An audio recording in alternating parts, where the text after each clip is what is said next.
I'm back for a quick episode 0 for a new series about a new custom campaign. So I'm going to try out the Ruler of Steel.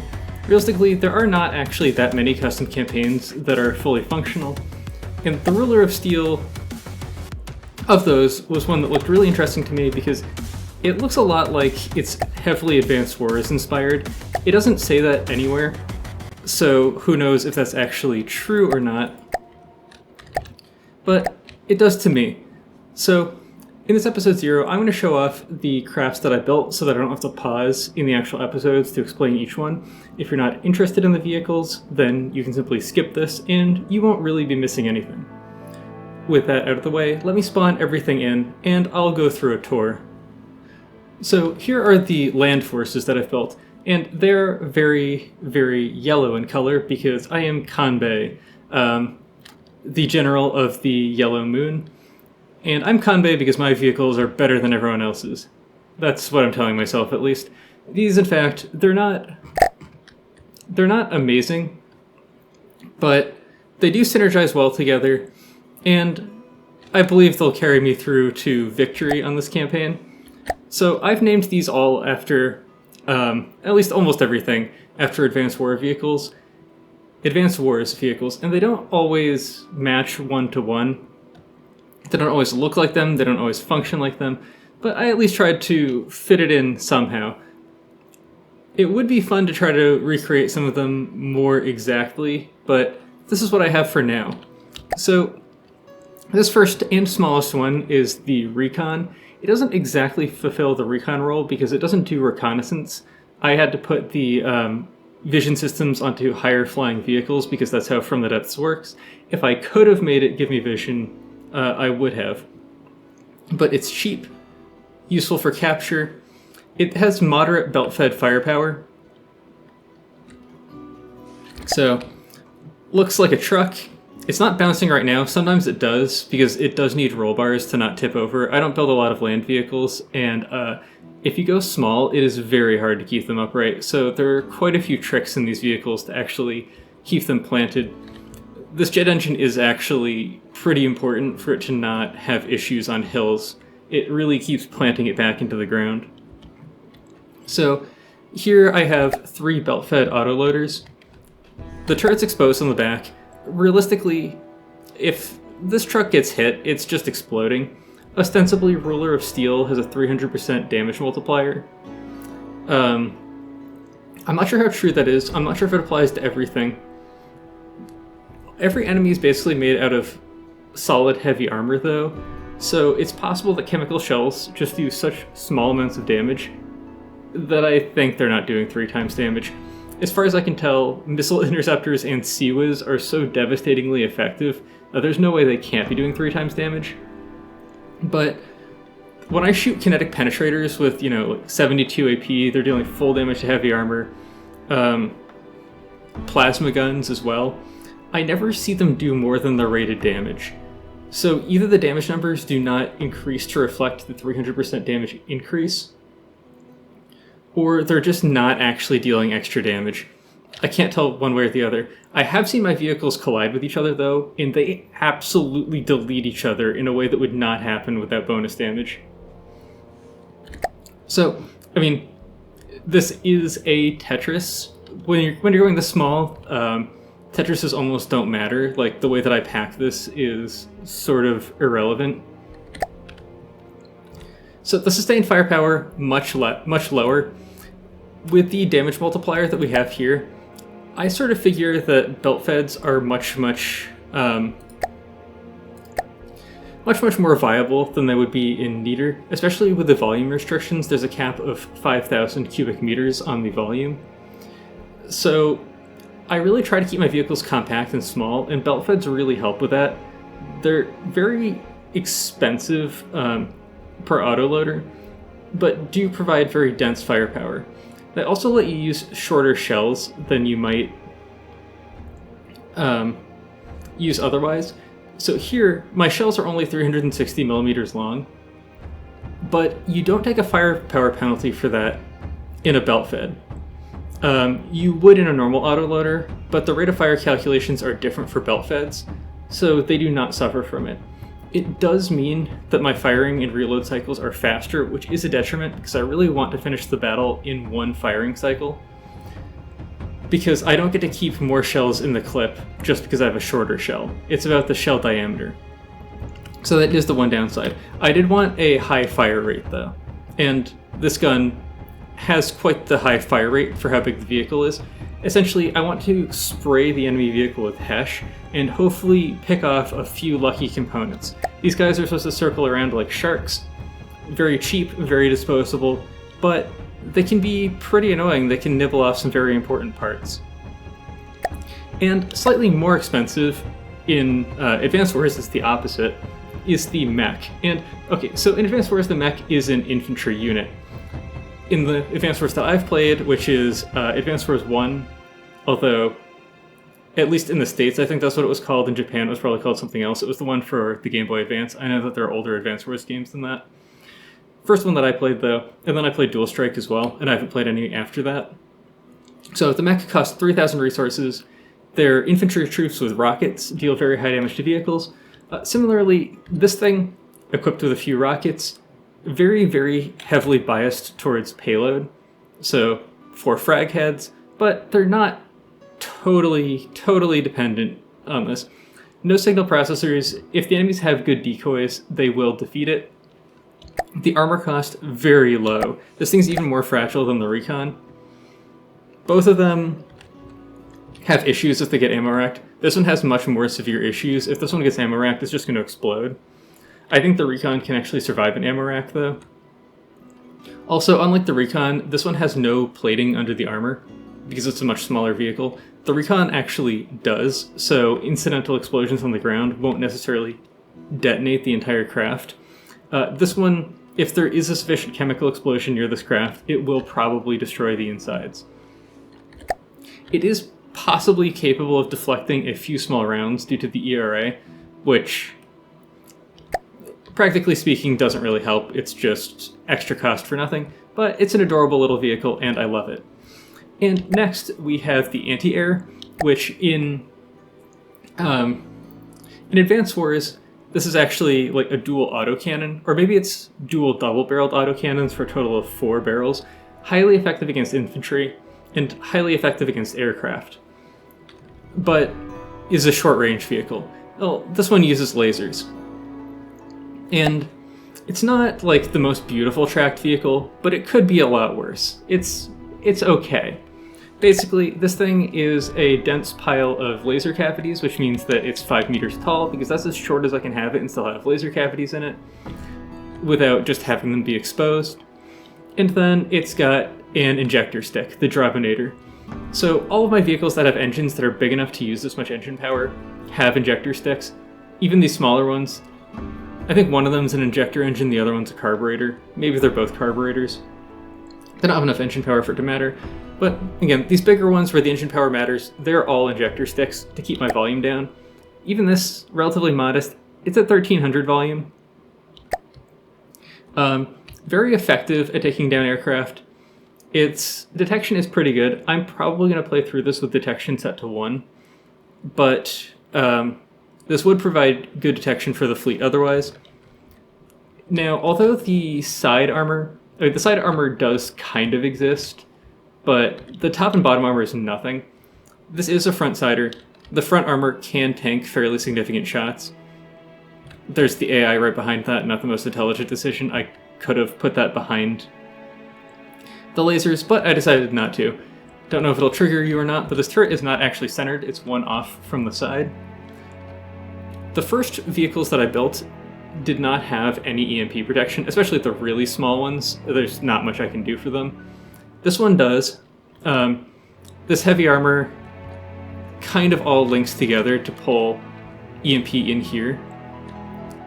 There are some places that EMP will go into the AI if it gets hit by EMP, but for the most part, it's pretty well covered. Now, something that I should point out is that, so LAMs would be highly effective with 3 times damage, like incredibly effective. I don't have access to it. The enemy vehicles do, and it's a significant disadvantage. I don't know why it's like that. The So the description for the game says that you don't have access to planar shield projectors. I didn't actually look for them, and in fact you don't have access to them. It didn't say anything about LAMS nodes, but you don't have access to them. You do have access to other advanced weaponry. Plasma cannons, I have one vehicle with a plasma cannon. The enemy uses plasma cannons, so I thought that was fine. Particle cannons, you have access to. I built a vehicle with particle cannons, but I am not using it. I don't know if it just doesn't deal triple damage. It really seems like it doesn't. So, this is called Tank, because that's what it's called in Advanced Wars, and it's a light tank. And so is the one in Advanced Wars. So, it's bigger than the Recon. The cost is flipped with anti-airs. Anti-airs are actually more expensive than tanks in Advanced Wars. But, you know, I'm not really trying to keep that precise.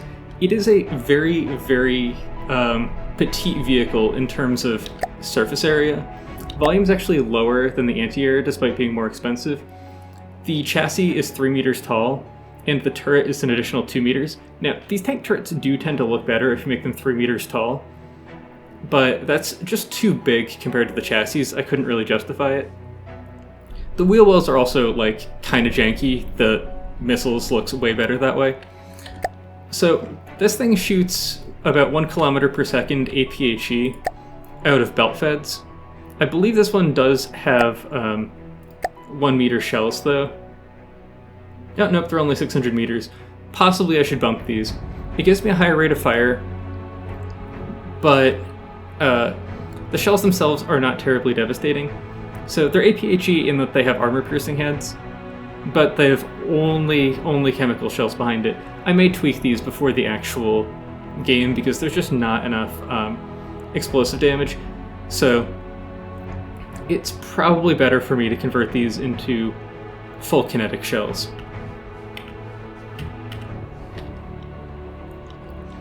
And this is actually a necklace turret, so it gives me a lot of room to work with. In a craft this short, you really can't justify any other type of turret, right? Like, I can't put armor in here. I lose half the volume of my turret. And being belt-fed, if this thing takes damage, it's blowing up. There's really nothing more to say than that. I do have ammo, which is sitting in the same compartment with these very small engines. Wheeled vehicles tend to not use much engine power, so these very small injector engines, and, you know, the APS customizer, because why not? If I get ammo racked, I don't need it anymore either. I don't know if ammo explosions do 3 times damage. I really haven't labbed it. But if this thing takes turret damage, it's probably just going to despawn. And it does not... So, it has heavy armor touching the AI. There's really no way I could do that without just not have... You know, I couldn't avoid that without just not having heavy armor protection for the AI, because the thing's 3 meters tall.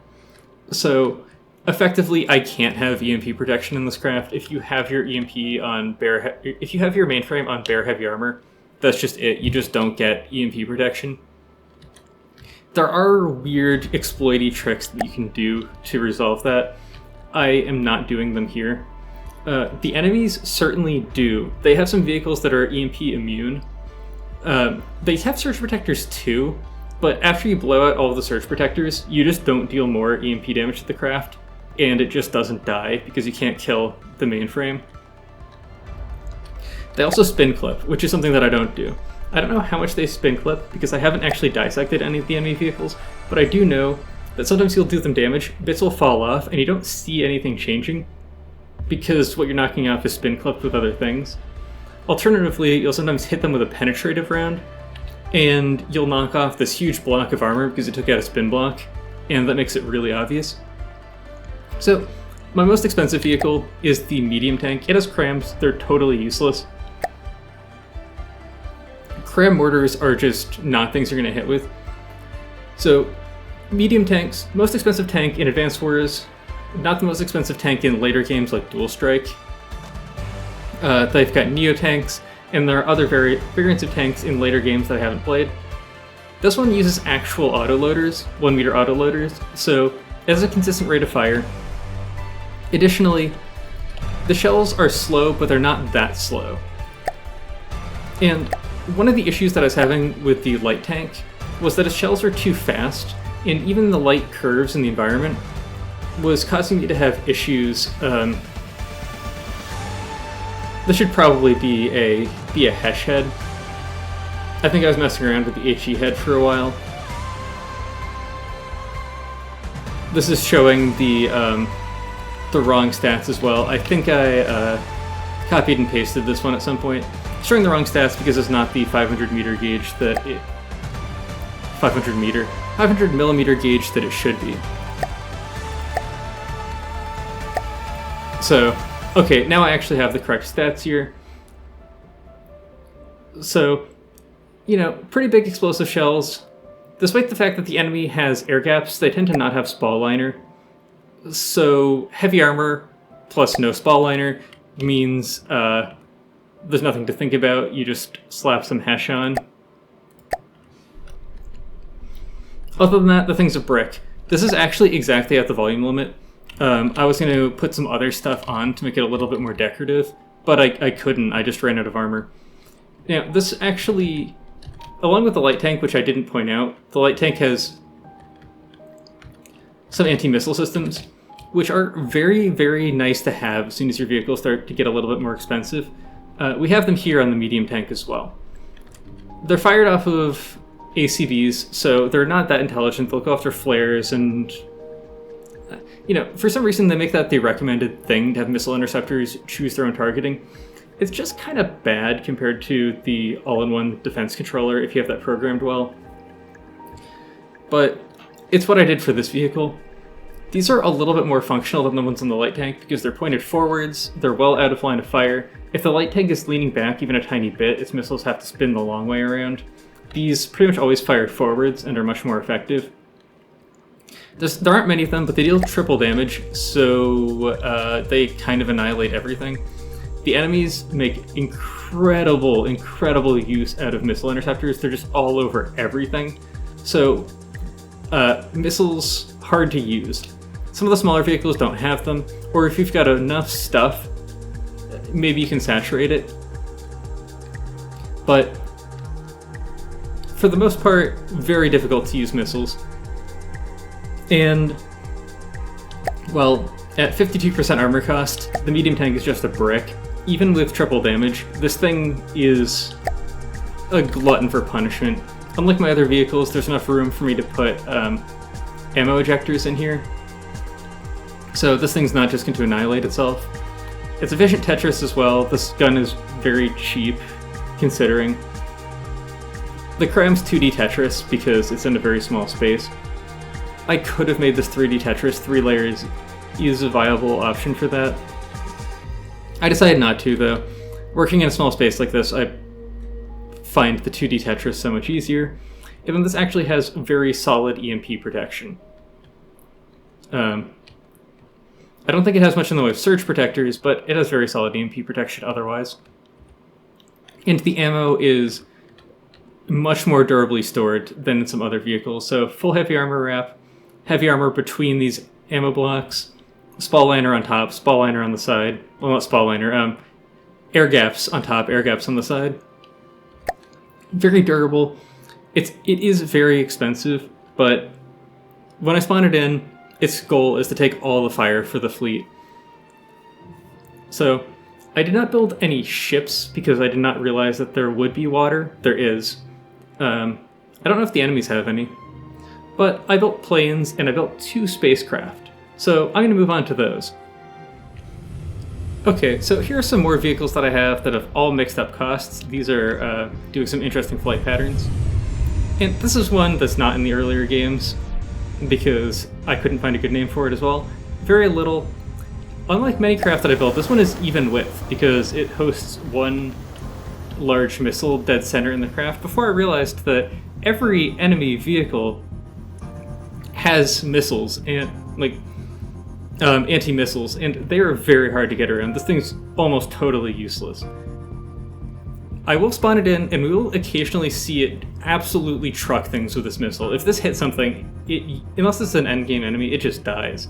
So Has some value that way, but it's cheap. I called it the stealth bomber. It's kind of misnamed. It just shoots a big missile from a pretty big distance. And relatively inexpensive, low armor cost, big chunking missile. It's not spin clipped, even though it kind of looks like it is. These are actually just decoed alloy, so you can't see the AI compartments past the rail gantry. There's no actual spin clipping going on there. And yep, the ammo storage is right next to the AI. If this thing takes a hit, it's dead. There's really nothing else to say about that. The missile itself is a laser designator. I use these incredibly rarely, and not only is it a laser designator, but it aims at our team's lasers, because this vehicle, it's very unstable, moves around a lot in combat. It can't shoot a laser beam itself, so I have another vehicle that sits up in space and paints targets, which we will investigate later.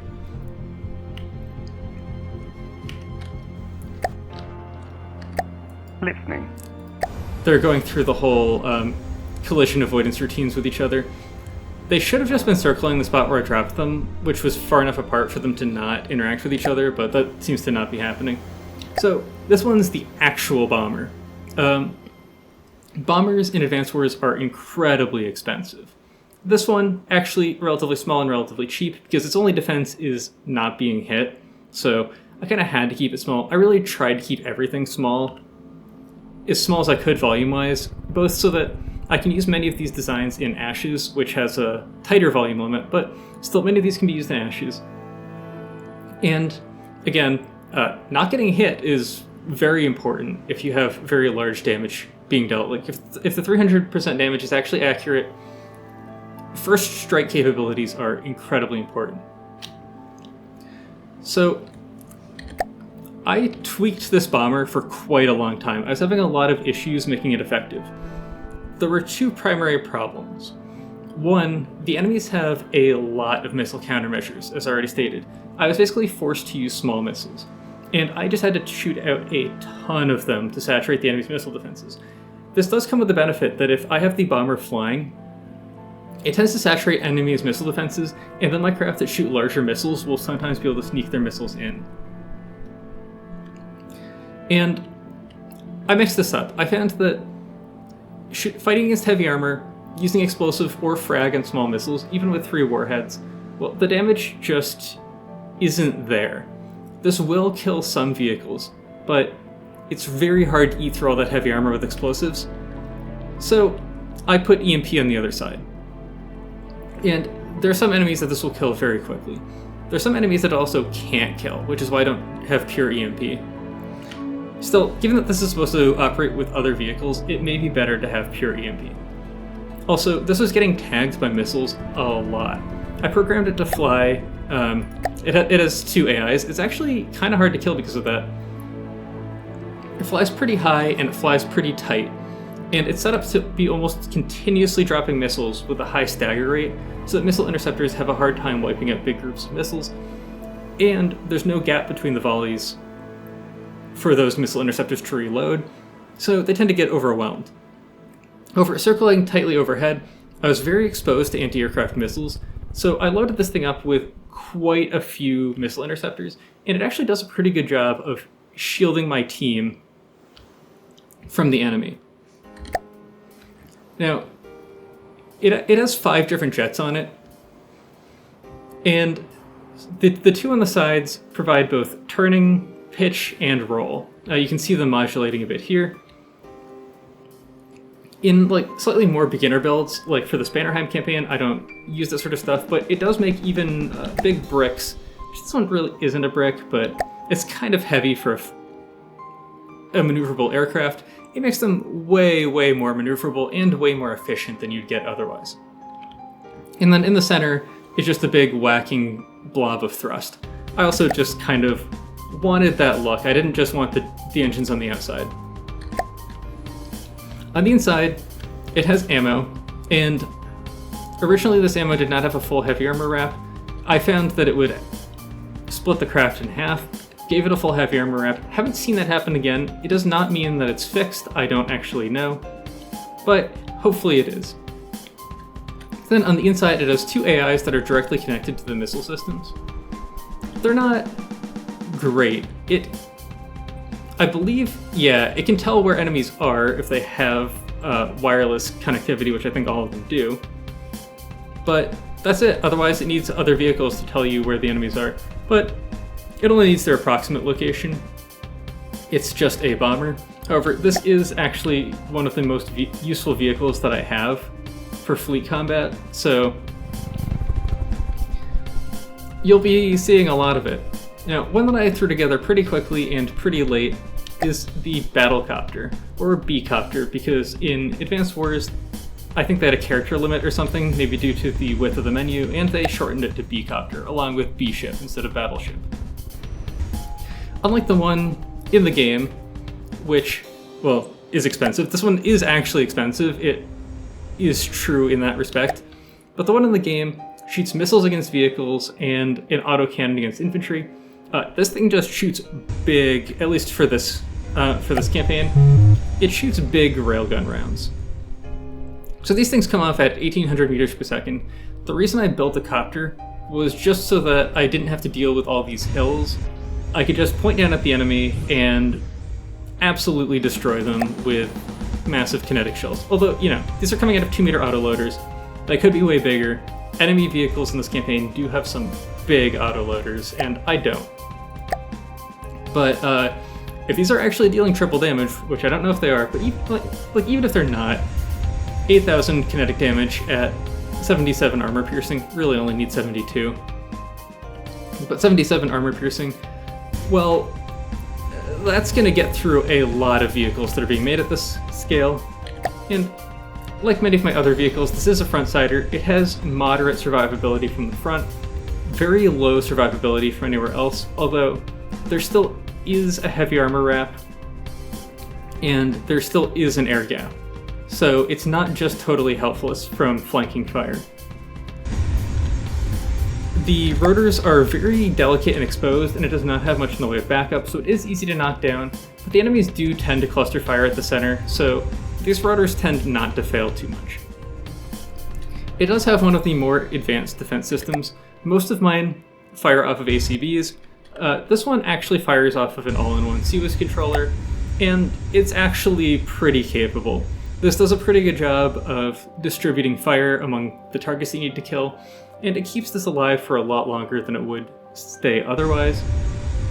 Really gives it survivability from the few large and huge... I think there's like even one huge missile craft among the enemies.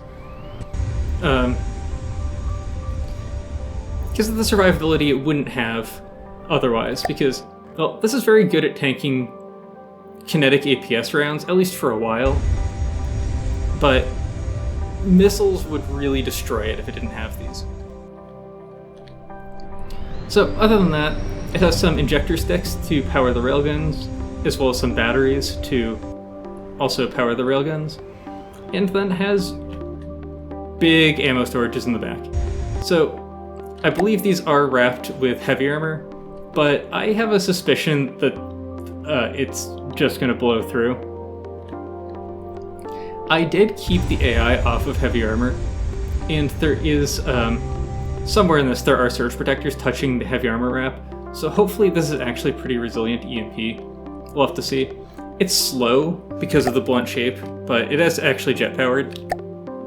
Only 60 meters per second, though. It's a very, very blunt. It's built like a copter, not a fighter, so it does not go that fast. And you know, when you look at it, it's very visually obvious that this is a giant gun with a few accessories attached to it that allows it to fly, but I still love it, and you will see it put shells straight through quite a few of the tanks in this game.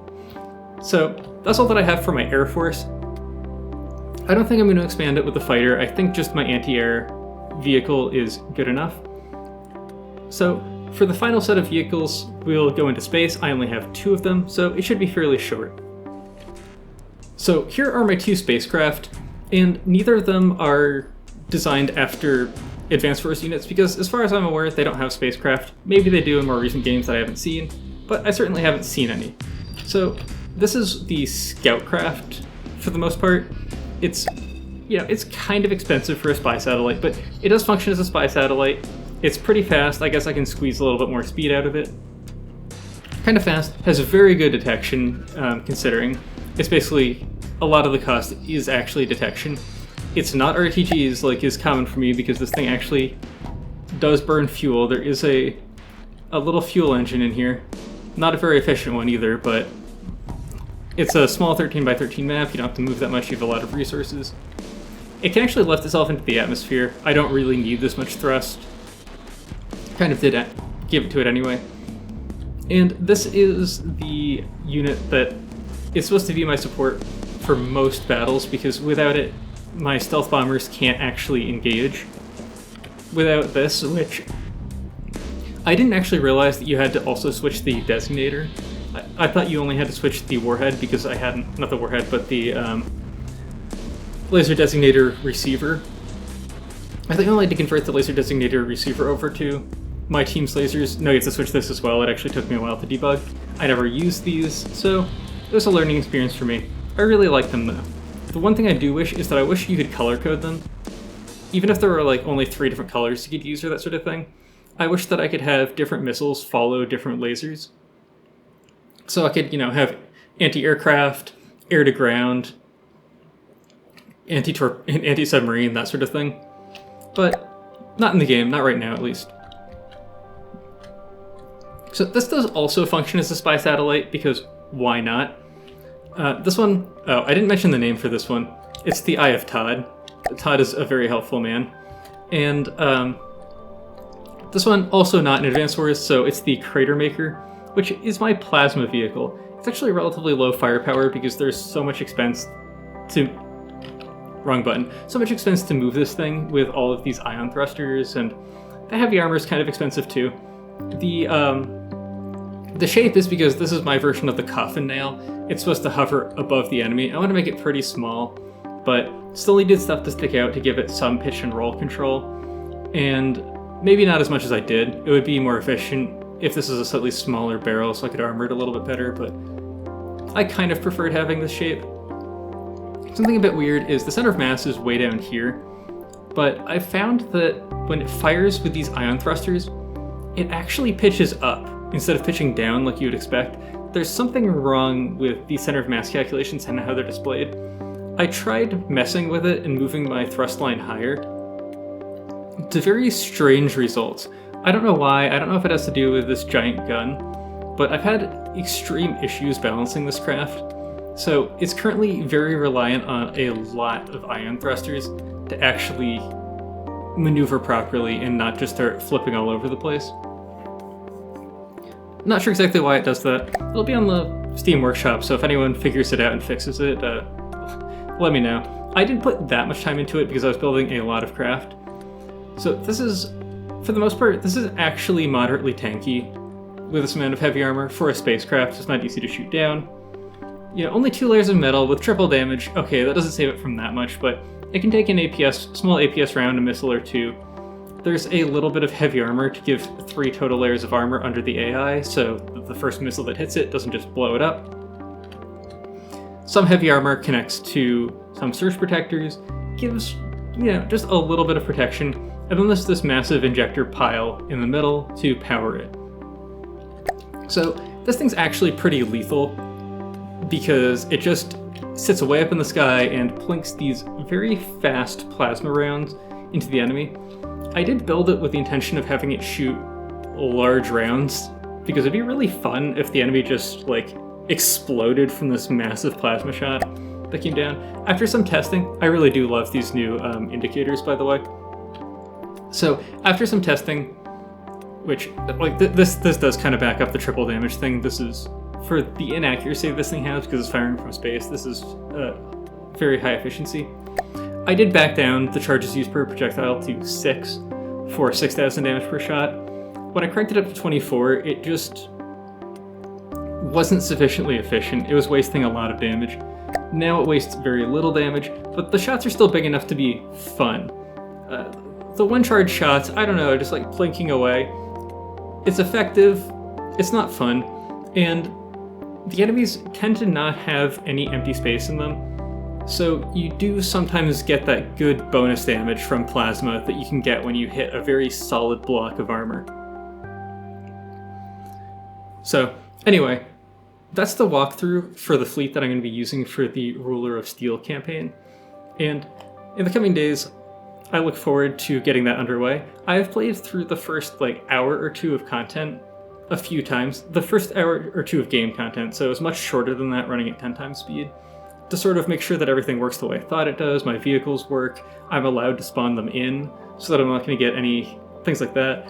Give me a vague idea of how many resources that I'm going to get ahead of time, so I don't build crafts that I'm not going to be able to spawn into the game.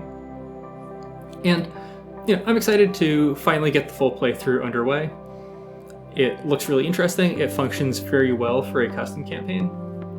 So hopefully I will see you in the future with episode 1.